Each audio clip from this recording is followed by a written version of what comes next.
अगर हम लोग अंडरग्राउंड केबल की बात करते हैं तो अंडरग्राउंड केबल में एक और मेजर प्रॉब्लम जब आती है वो आती है फॉल्ट को डिटेक्ट करने की। मान के चलते हैं केबल जो होते हैं, आप लोग सब लोग जानते हैं कि केबल जो होते हैं अंडरग्राउंड क्योंकि होते हैं और सील्ड होते हैं। हमने 7 लेयर के ऊपर चर्चा करी थी, ठीक है, कंडक्टर, उसके ऊपर देन इंसुलेटर, देन उसके ऊपर शीट एंड ऑल जो भी हम लोगों ने पार्ट्स पढ़े थे।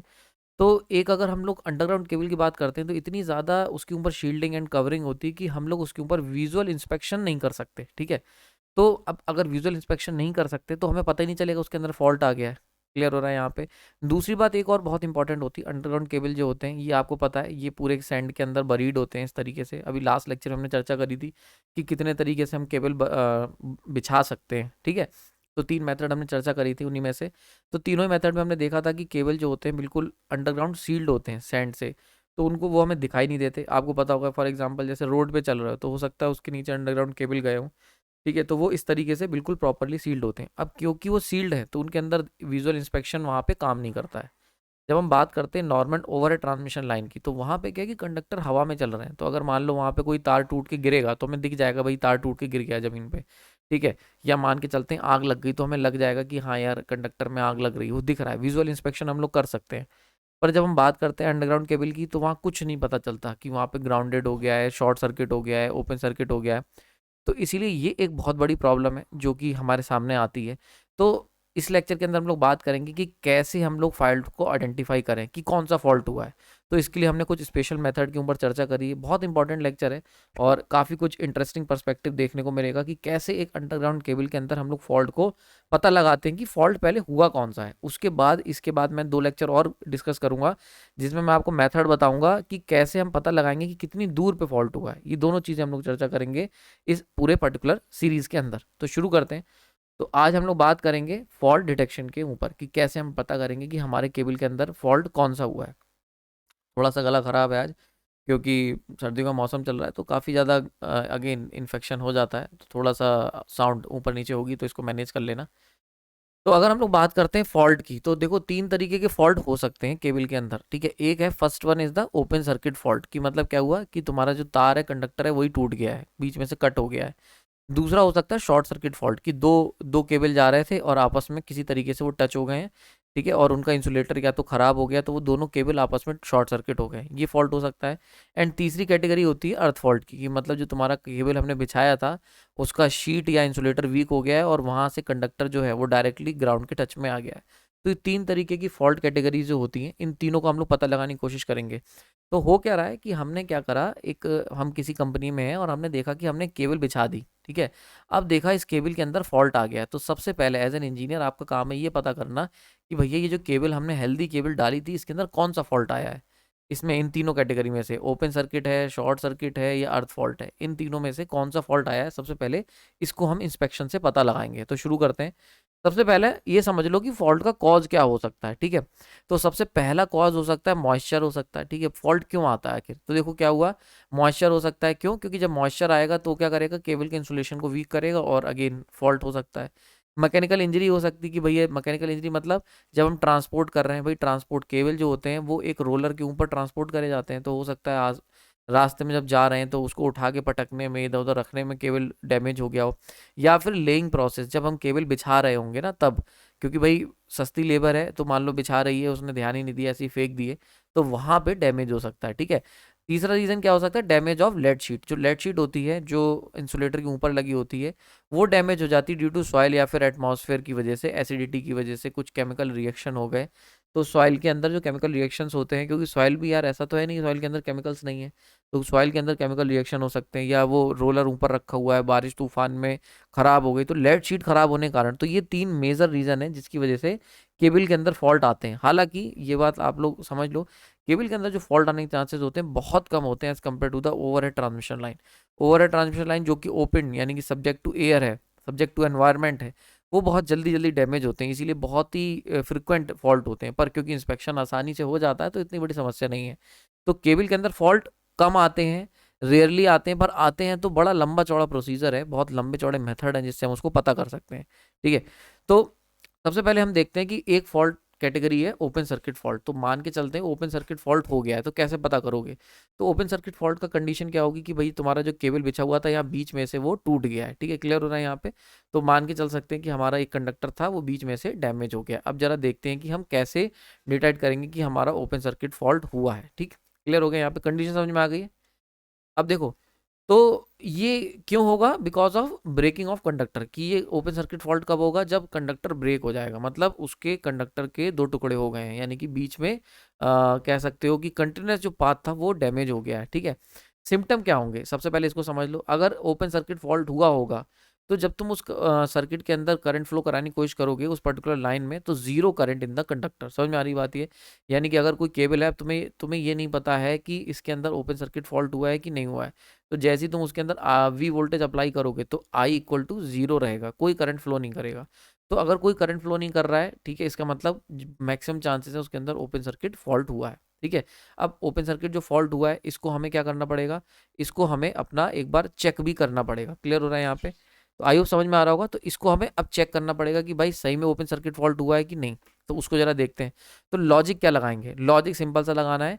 अगर ओपन सर्किट है तो इसका मतलब इनफाइनाइट रेजिस्टेंस वो सर्किट ऑफर करेगा। तुम्हें पता है कोई भी सर्किट जो ओपन होता है इसका मतलब क्या होता है? अगर कोई सर्किट ओपन है, जैसे मान लो कोई दो वायर हैं जो दूर दूर हैं, ओपन है, तो जब भी हम कहते हैं ना ओपन सर्किट, ओपन सर्किट, मैं ये क्वेश्चन बहुत बार बेसिक इलेक्ट्रिकल के बच्चों से पूछता हूँ वाइवा में कि यार एक बात बताओ, अगर ओपन सर्किट है, ठीक है, ओपन सर्किट, तो उसका रेजिस्टेंस कितना होगा? तो बच्चे resistance equal to zero answer दे देते हैं। बहुत ही गलत आंसर है। अगर कोई चीज ओपन सर्किट है तो उसका मतलब resistance equal to infinite. Open circuit का मतलब करंट जीरो। करंट कब जीरो होगा? करंट तभी जीरो होगा जब रेजिस्टेंस इनफाइनाइट हो जाएगा आइडियली। क्लियर हो रहा है यहाँ पे? समझ में आ रही है? तो तभी तो ओपन सर्किट जब भी हम कहेंगे तो ओपन सर्किट का सिंपली मतलब है रेजिस्टेंस इन्फिनिटी, ठीक है, तभी करंट जीरो हो रहा है, ठीक है, क्लियर हो गया। क्योंकि अगर आप ओपन सर्किट का मतलब रेजिस्टेंस जीरो कह दोगे तो रेजिस्टेंस जीरो का मतलब तो शॉर्ट सर्किट हो गया, तब तो मैक्सिमम करंट फ्लो करेगी, मैक्सिमम करंट। तो ये चीज़ ध्यान रखना, बहुत इंपॉर्टेंट पॉइंट है, इसके ऊपर बहुत सारे क्वेश्चंस भी आए होते हैं, ठीक है। तो जब भी हम बात करेंगे ओपन सर्किट की तो ओपन सर्किट का सिंपली मतलब है कि भैया रेजिस्टेंस इन्फिनिटी। ओके, तो डिटेक्शन लॉजिक भी हम लोग यही लगाएंगे कि ओपन सर्किट का मतलब इनफाइनाइट रेजिस्टेंस। अब देखो करेंगे क्या डिटेक्शन प्रोसेस, इसको समझ लो बहुत ध्यान से। हमारे पास थ्री फेज केबल होगी, आर वाई और बी, तीन फेज है हमारे पास, ठीक है, कोई दिक्कत नहीं, कोई समस्या नहीं है। अब क्या करना है हमें? अब मान के चलते हैं this one is the starting and, यानी कि टेस्ट एंड कह देते हैं इसे। देखो हर बार याद रखना, ये अभी आगे भी इसकी बहुत ज़रूरत पड़ेगी जो मैं बता रहा हूँ। जब भी आप जिस पॉइंट पे खड़े हो गए, जैसे मान लो केबल बिछी हुई है, ठीक है, बहुत ध्यान समझना, तो जिस पॉइंट पे हम लोग खड़े होकर टेस्ट कर रहे हैं वो हो जाता है तुम्हारा टेस्टिंग एंड, ठीक है, समझ में आ रहा है। और जो उसका दूसरा छोर होगा वो फार एंड हो जाता है, फार एंड कह देंगे उसे, क्लियर हो रहा है यहाँ पे। अब यहाँ से यहाँ तक के बीच की डिस्टेंस 1 किलोमीटर भी होती है, 2 किलोमीटर भी हो सकती है, 10 किलोमीटर भी हो सकती है, हमें नहीं पता कितनी भी हो सकती है। तो जिस एंड से तुम टेस्ट कर रहे हो और जो उसका दूसरा सिरा है उसको फार एंड कह देंगे, इसे टेस्ट एंड कह देंगे। तो इसका इस्तेमाल आने वाले समय जब मैं लॉजिक मेथड्स के ऊपर चर्चा करेंगे, टेस्टिंग मेथड, तो वहाँ पे इसके ऊपर और डिटेल में इसका यूज़ होगा, ठीक है। तो इसीलिए इस कॉन्सेप्ट समझ लेना, ठीक है। तो अब ये एक एंड है, ये हमारा टेस्टिंग एंड है, यहाँ पे हम खड़े होकर टेस्ट करेंगे कि भैया कौन सा फॉल्ट हुआ है, ठीक। तो करना क्या है, जो तीनों केबल जा रहे हैं, तीनों केबल के एक हो गया टेस्टिंग एंड और एक हो गया फार एंड। तो ये जो फार एंड है यानी कि बिल्कुल आखिरी सिरा जो है, इन तीनों को पकड़ के शॉर्ट कर देंगे हम लोग, ठीक है, एक मोटे वायर से शॉर्ट कर देंगे। और वो जो शॉर्ट करेंगे देन इनको फाइनली ग्राउंड कर देंगे। समझ में आ रहा है? तो क्या क्या करना है, जो फार एंड है, फार एंड, उस पर तीनों फेस, ऑल थ्री फेसेस जो हैं उनको क्या करना है, शॉर्ट कर देना है। और शॉर्ट करने के बाद ग्राउंड कर देना है। समझ में आ रही? तो जो तीनों फेजेस हैं उनको शॉर्ट करा देन फाइनली ने ग्राउंड कर दिया। इतनी चीज़ क्लियर है, कोई दिक्कत नहीं है। तो ये हमने कर दी। अब जैसे ये करोगे इतना काम हमारा, अब काम हमारा पूरा हो गया। अब टेस्ट करते हैं। तो टेस्ट करने के लिए हम लाएंगे मल्टीमीटर या कोई भी मीटर यूज़ कर सकते हो। अब देखो जनरली रेजिस्टेंस की टेस्टिंग कैसे होती है। फॉर एग्जाम्पल अगर तुम्हें कोई, मैं कंडक्टर दे दूं और कहूँ इसका रेजिस्टेंस टेस्ट करो, कैसे करोगे? तो इसके अक्रॉस हम लोग मीटर लगाएंगे, मल्टीमीटर अपना एग्जाम्पल के तौर पे जो लैब में कर सकते हो। मल्टीमीटर में क्या करेंगे हम लोग, सर्टेन वोल्टेज ऑफर करेगा ये मल्टीमीटर, इसके अंदर बैटरी लगी होती है, तो सर्टेन वोल्टेज ऑफर करेगा और बदले में इस पूरे सर्किट के अंदर एक सर्टेन अमाउंट का करंट फ्लो करेगा। और V/I का रेशियो हम लोग कैलकुलेट करेंगे और यहाँ से हमें रेजिस्टेंस की वैल्यू मिल जाती है। तो this is a simple process. जब भी किसी कंडक्टर का, बहुत ध्यान से समझ लेना, कंडक्टर की बात कर रहे हैं, तो कंडक्टर का जब रेजिस्टेंस निकाला जाता है तो ये सिंपल प्रोसेस होता है कि सर्टेन वोल्टेज अप्लाई करो और उसकी वजह से एक सर्टेन एम्पीयर करंट फ्लो करेगी, दोनों का रेशियो निकाल लो और हमें रेजिस्टेंस मिल गया। So this is a simple method meter से जो हम करते हैं, ठीक है। अब देखते हैं केबल के अंदर कैसे करेंगे। तो केबल के अंदर हमें ज़रूरत पड़ेगी 3 मीटर की। तो 3 मीटर कह लो या एक ही मीटर से 3 बार हम लोग रीडिंग लेंगे अलग अलग। तो पहली बार हमने मीटर यहाँ लगाया, अब क्या करा है, ये सेटअप है। तो अभी पूरा डायग्राम मत देखो, अभी इतना देखो, ये केबल हो गया हमारी, ठीक है। यहाँ पे हमने 1 मीटर लगाया M1, ठीक है, बहुत ध्यान से समझना। कलर चेंज कर लेता हूँ। ओके, M1 हमने लगाया। अब M1 जैसे ही लगाओगे तो ये V वोल्ट ऑफर करेगा, V वोल्ट ऑफर करेगा। तो देखो, अब देखो क्या ये सर्किट कंप्लीट है। तो देखो करंट यहाँ से निकल के जाएगी इस तरीके से, ये मैंने रास्ता बनाया हुआ है, देन यहाँ आगे ग्राउंड में चली जाएगी। और मल्टीमीटर जो भी हम मीटर ले रहे हैं, इसका एक सिरा भी हमने ग्राउंड में कर रखा है। तो ग्राउंड से ग्राउंड सर्किट इस तरीके से कंप्लीट होगा। तो देखो करंट फ्लो कर गई ना, तो आई करंट मिल गई। अब जितना वोल्टेज लगाया है, ठीक है, वोल्टेज जो तुमने लगाया और एक सर्टेन एम्पेयर की करंट फ्लो कर गई, ठीक। अब ये सर्टेन एम्पेयर जो करंट है, ये बहुत ही हाई होगी कंपेयर टू द वोल्टेज जो तुमने अप्लाई करा है। क्यों? क्योंकि कंडक्टर का रेजिस्टेंस जो होता है वो लगभग नेग्लिजिबल होता है। तो यहाँ पे जो हमें रीडिंग मिलेगी वो ऑलमोस्ट क्लोज टू जीरो मिलेगी। तो मल्टीमीटर 1 की जो रीडिंग मिलेगी R1 की, वो ऑलमोस्ट क्लोज टू जीरो होगी, आइडियली जीरो होगी कंप्लीटली। तो इसीलिए क्या हुआ, मल्टीमीटर 1 जो हमने देखा, तो मल्टीमीटर 1 जो होगा वो एज अ शॉर्ट सर्किट को रिप्रेजेंट कर रहा है। क्योंकि देखो यहाँ पे क्या करा है हमने, ये कंडक्टर हो गया एंड देन इसे हमने शॉर्ट करके ग्राउंड में कर दिया है। तो ये कंडक्टर क्योंकि कंप्लीट है, कहीं रास्ते में डैमेज नहीं है, तो it will act as a short circuit. अब शॉर्ट सर्किट जब भी होगा तो रेजिस्टेंस जीरो हो गया। तो इसीलिए मल्टीमीटर 1 जो है वो रीडिंग जीरो दिखाएगा। क्लियर हो गया, कोई दिक्कत नहीं है। चलो, इसका मतलब क्या हुआ कि भैया ये जो पहला वाला कंडक्टर है, फर्स्ट कंडक्टर, वो राइट है, कोई दिक्कत नहीं, हेल्दी कंडीशन में है, ठीक। अब हम क्या करेंगे, यही काम हम दूसरे कंडक्टर के साथ करेंगे। अगेन, अब ये मीटर ले लो या नया मीटर ले लो, जो भी तुम्हारे पास जितने पैसे हो, ठीक है। तो अगर मान के चलते हमने नया मीटर ले लिया, नया मीटर अब हमने नीचे की तरफ कनेक्ट करा, ठीक है। तो अब मान के चलते हैं हम लोगों ने क्या करा, नेक्स्ट मल्टीमीटर यहाँ पे लगा दिया M2। अब देखो क्या होगा, ये सेम वैसे ही केस है। अब ये देखो, ये केबल हेल्दी है, देखने में लग रहा है, पर अगर किसी इंजीनियर से पूछोगे और ये सारा के सारे केबल जो होते हैं वो मिट्टी में दबे होते, तो कोई नहीं बता सकता कि कौन से केबल में फॉल्ट है। बात को समझो, ठीक है, समझ में आ रही बात ये। तो हमारे पास 3 अलग अलग कंडक्टर्स हैं, केबल हैं, और उनमें से कौन सा फॉल्टी है ये हमें नहीं पता है, क्योंकि सबके सब मिट्टी के अंदर दबे हुए हैं। तो हमें केवल फार एंड और टेस्टिंग एंड, इन दोनों का इस्तेमाल करके ये सारे काम करने हैं, ठीक है। अब क्या करेंगे, दूसरे वाले को केबल को पकड़ लेते हैं, ये वाला सेकंड केबल। अब इसको देखो, जैसे ही तुम इसको यहाँ पे मल्टीमीटर कनेक्ट करोगे, इसका एक सिरा कर देना ग्राउंड, और एक हमने यहाँ पे तीनों को शॉर्ट करके ग्राउंड ऑलरेडी कर रखा है। तो अब क्या होगा, ये मल्टीमीटर जैसे ही V वोल्ट ऑफर करेगा तो एक सर्टेन एम्पेयर की करंट इस तरीके से जाएगी ग्राउंड में, एंड देन ग्राउंड से ग्राउंड में सर्किट कंप्लीट कर लेगी।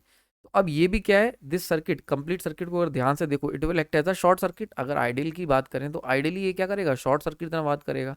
तो ये मल्टीमीटर भी जो रीडिंग देगा R2 की, resistance of the second conductor, वो भी जीरो ही देगा। तो इसीलिए मैंने लिखा है मल्टीमीटर 2 की जो रीडिंग है वो भी रेजिस्टेंस इक्वल टू जीरो। बहुत इंपॉर्टेंट, क्लियर हो गया, दोनों सही है ना। अब बात करते हैं थर्ड केस की। थर्ड केस में क्या करेंगे, नया मल्टीमीटर लेके आएंगे, नया मल्टीमीटर या फिर यही वाला जो खाली हो गए हैं, इसको लगाएंगे यहाँ पर। अब जैसे ही यहाँ पे लगाओगे और एक सिरा इसका करोगे ग्राउंड, ठीक है, और यहाँ पे हमने दूसरा सिरा भी कंडक्टर ग्राउंड कर रखा है। अब बहुत ध्यान से समझना, यहाँ पे जैसे ही तुम V वोल्ट लगाओगे तो करंट फ्लो करेगा, यहाँ तक जाएगा। लेकिन अब देखो, क्योंकि ये क्या है, पाथ यहाँ पे एब्स्ट्रैक्ट है, ऑब्स्ट्रक्ट बल्कि वर्ड यूज होगा, एग्जैक्ट वर्ड, कि मतलब टूटा हुआ है। यहाँ पे पाथ जो है वो क्या है, डैमेज है। तो डैमेज होने से क्या हुआ कि अब इस पर्टिकुलर पाथ का, इस पर्टिकुलर जोन का जो रेजिस्टेंस है वो ऑलमोस्ट इक्वल टू इन्फानाइट हो गया, सॉरी इन्फानाइट हो गया। क्यों? क्योंकि भाई क्या है, किसी भी open circuit it will act as an open circuit, समझ में आ रहा है। तो रेजिस्टेंस इन्फानाइट। तो अब क्या होगा, V वोल्टेज जब इस मीटर ने लगाया तो इसके बदले में जो करंट फ्लो करेगी वो जीरो करंट फ्लो करेगी, क्योंकि सर्किट कंप्लीट ही नहीं है। तो ऐसे में V divide by zero is equal to infinity. तो इसीलिए इन्फिनिटी मतलब बहुत हाई वैल्यू। तो ऐसे में क्या होगा, ये जो मल्टीमीटर है आपका, या जो मीटर रीडिंग ले रहा है रेजिस्टेंस की, दिस विल शो हाईएस्ट, यानी कि इन्फिनिटी रेजिस्टेंस, R3 की वैल्यू इन्फिनाइट हो जाएगी। बस यहीं पे तुम कहोगे यस, यही कंडक्टर है जो टूटा हुआ है। समझ में आ रहा है। तो ये the third conductor will be the damaged conductor. समझ में आ रहा है। तो इस तरीके से हम टेस्ट करके पता कर सकते हैं कि भैया अगर हमारा फॉल्ट हुआ है तो कौन से केबल में फॉल्ट हुआ है, साथ ही साथ कौन सा फॉल्ट हुआ है, ठीक है। तो तीनों में से कौन सा केस है और तीनों में से कौन सा कंडक्टर है। तो ये तरीका हो गया ओपन सर्किट फॉल्ट डिटेक्शन का। बहुत आसान है, आई होप समझ में आ गया होगा, मजा आ रहा होगा कैसे निकालते हैं। देख रहे हो कितना सिंपल सा हम लोग लॉजिक का इस्तेमाल करके इस चीजों को सॉल्व कर रहे हैं। नेक्स्ट हम बात करते हैं शॉर्ट सर्किट फॉल्ट की। तो शॉर्ट सर्किट फॉल्ट की अगर कंडीशन देखें तो क्या हुआ है कि भाई 2 कंडक्टर है हमारे पास, और आपस में किसी वजह से क्या हुआ है कि ये दोनों शॉर्ट हो गए हैं, मतलब इन दोनों में कनेक्शंस एस्टेब्लिश हो गए हैं, ठीक है। अगर, अब देखो कब होगा, अगर व्हेन 2 और more cable came in contact with each other, ठीक है, समझ में आ रहा है। तो ये कंडीशन कब होगी, जब 2 या 2 से ज्यादा कंडक्टर जो है एक दूसरे के टच में आ जाएंगे। और रीजन क्या है इसका, रीजन हो सकता है इंसुलेशन डैमेज, कि भैया उनका इंसुलेशन ही डैमेज हो गया, तभी ऐसा हो सकता है। कि भैया इस तरीके की प्रॉब्लम हो गई। ठीक है, क्लियर हो गया यहाँ पे। नाउ अब डिटेक्शन का लॉजिक क्या लगाएंगे, तो भाई शॉर्ट सर्किट डिटेक्शन लॉजिक मतलब कैसे टेस्ट करोगे। तो शॉर्ट सर्किट की कैरेक्टरिस्टिक क्या होती है, शॉर्ट सर्किट कैरेक्टरिस्टिक होती है रेजिस्टेंस जो होगा दो कंडक्टर के बीच में वो जीरो होना चाहिए बिटवीन टू कंडक्टर। अगर कोई दो कंडक्टर शॉर्ट हुए हैं तो इनके बीच का resistance zero, that is the detection logic, यही हम इस्तेमाल करेंगे, zero resistance between short conductor. अब देखो इसको कैसे निकालते हैं। अगेन हमारे पास तीन कंडक्टर है, कंडक्टर 1, कंडक्टर 2, कंडक्टर 3। अब मान के चलते हैं कंडक्टर 2 और 3 जो हैं ये आपस में चिपक गए हैं, लेकिन हमें तो नहीं पता, हम तो यहाँ पे एज एन इंजीनियर खड़े हैं बाहर और ये सबका सब सॉइल के अंदर दबा हुआ है, हमें नहीं पता क्या हुआ है, तीन कंडक्टर हैं। तो अब देखो यहाँ पे क्या करेंगे, अगेन हम लोग क्या करना है, हमें ये है हमारा टेस्ट एंड और ये है फार एंड। तो हम क्या करेंगे, मल्टीमीटर फिर से लाएंगे, वही पुराना वाला मल्टीमीटर लेके आएंगे और उसको किन्हीं दो कंडक्टर के बीच में लगा लगा के देखेंगे। तो पहला केस देखते हैं, कंडक्टर 1 और कंडक्टर 2 के बीच में लगाएंगे। तो जैसे ही मल्टीमीटर को दोनों के बीच में लगाओगे तो यहाँ पे वी वोल्टेज अप्लाई करेंगे। ठीक है, अब वी वोल्टेज अप्लाई करा, लेकिन अब यहाँ से करंट गया, पर देखो this one is the open path, ये वाला कंडक्टर अब ये वाला मल्टीमीटर अभी नहीं लगा है, बहुत ध्यान से समझना, अभी केवल इतना लगा हुआ है। ठीक है, अगर आपको इसको मैं सिंप्लीफाई करूँ तो ये हमारे पास दो कंडक्टर हैं और यहाँ पे मैंने मल्टीमीटर M1 लगाया हुआ है, केवल ये कंडीशन है। ठीक है, क्योंकि डायग्राम मुझे पूरा बनाना था इसलिए मैंने तीनों एक साथ लगा के दिखा दिए, एक्चुअली में केवल एक ही लगा होगा, एक बार में एक मल्टीमीटर लगाएंगे हम लोग। तो पहले हमने यहाँ मल्टीमीटर लगाया, अब क्या होगा, वी वोल्टेज अप्लाई करोगे, यहाँ से करंट जाएगा। अब this one is the open circuit, ये ओपन सर्किट है तो यहाँ तो करंट फ्लो करेगा नहीं। तो ऐसे केस में ये जो मल्टीमीटर है वी वोल्ट लगा के करंट कितना मिला, जीरो, तो मतलब रेजिस्टेंस कितना हो गया, इन्फानाइट। तो open circuit M1 represent, M1 की जो रीडिंग आएगी R1 इक्वल टू इन्फिनिटी। ठीक है, this one is equal to infinity, पहला केस, यानी कि कंडक्टर 1 और कंडक्टर 2 तो शॉर्ट नहीं है। ठीक है, क्लियर हो गया। नाउ अब बात करते हैं हम लोग नीचे वाले दो कंडक्टर की, यानी कि कंडक्टर 2 एंड कंडक्टर 3 की। ठीक है, तो 2 एंड 3, अब देखो 2 एंड 3 को देख लो, तो भाई ये कंडक्टर 2 है, ये कंडक्टर 3 है और ये आपस में शॉर्ट हो रखे हैं, ध्यान से समझना। अब क्या होगा, अब जब इनके बीच में मैं मल्टीमीटर लगाऊंगा, मल्टीमीटर 3 लगा दिया यहाँ पे। ठीक है, मल्टीमीटर थर्ड केस लगाया। अब क्या होगा, जैसे इसमें वी वोल्ट अप्लाई करोगे तो वी वोल्ट क्या होगा, यहाँ से करंट जाएगा और ये करंट यहाँ से अपना सर्किट फ्लो करके और इस तरीके से पाथ फ्लो करके वापस आ जाएगा, समझ में आ रहा है। तो हमें वी वोल्टेज लगा के आई करंट मिल गई। और कहीं, क्योंकि भाई देखो ये भी कंडक्टर है, दोनों केबल कंडक्टर्स हैं और जो शॉर्ट हुआ है वो भी शॉर्ट ही है, यानी कि वो भी कंडक्टर की तरह काम कर रहा है। तो मतलब हमने किसी भी तरीके का कोई रेजिस्टेंस तो है नहीं, तो लगभग हमें ऑलमोस्ट यानी कि वी वोल्टेज लगा के बहुत ही हाई ह्यूज करंट फ्लो करेगी, समझ में आ रही बात ये। तो ऐसे केस में हम क्या कहेंगे, resistance equal to zero resistance हमें ऑफर होगा, क्लियर हो रहा है यहाँ पे। तो कंडक्टर 2 और कंडक्टर 3 इनके बीच में जब हमने मल्टीमीटर लगाया तो हमें कितना मिला, जीरो रेजिस्टेंस। तो जीरो रेजिस्टेंस जैसे ही हमें मिलेगा हम कह देंगे भैया ये शॉर्ट सर्किट को रिप्रेजेंट कर रहा है। इसका मतलब क्या है, कंडक्टर सेकंड कंडक्टर और थर्ड कंडक्टर, थर्ड फेज जो है ये शॉर्ट सर्किट हो गए, आपस में चिपक गए। So that is the case, समझ में आ रही बात है। तो ये दोनों आपस में चिपक गए, एक तो ये केस हो गया। अब तीसरा देख लेते हैं, थर्ड केस इन दोनों को। तो अब ये और ये है, ठीक है। अब यहाँ पे अगेन मल्टीमीटर लगाया हमने। अब क्या होगा, जैसे ही वी वोल्ट अप्लाई करोगे तो यहाँ से करंट जाएगी, पर देखो क्योंकि ये आपस में कनेक्शन ही नहीं है इनका, तो open circuit, it will act as an open circuit. Open circuit means infinite resistance. तो इसीलिए जो R3 होगा वो क्या, R2 होगा वो कितना होगा, इनफाइनाइट रेजिस्टेंस को रिप्रेजेंट करेगा। तो यहाँ से इस पूरे टेस्ट को करने के बाद क्या पता चला कि भैया कंडक्टर 2 और कंडक्टर 3 जो है, ये दो कंडक्टर जो है ये क्या है, शॉर्ट सर्किट है।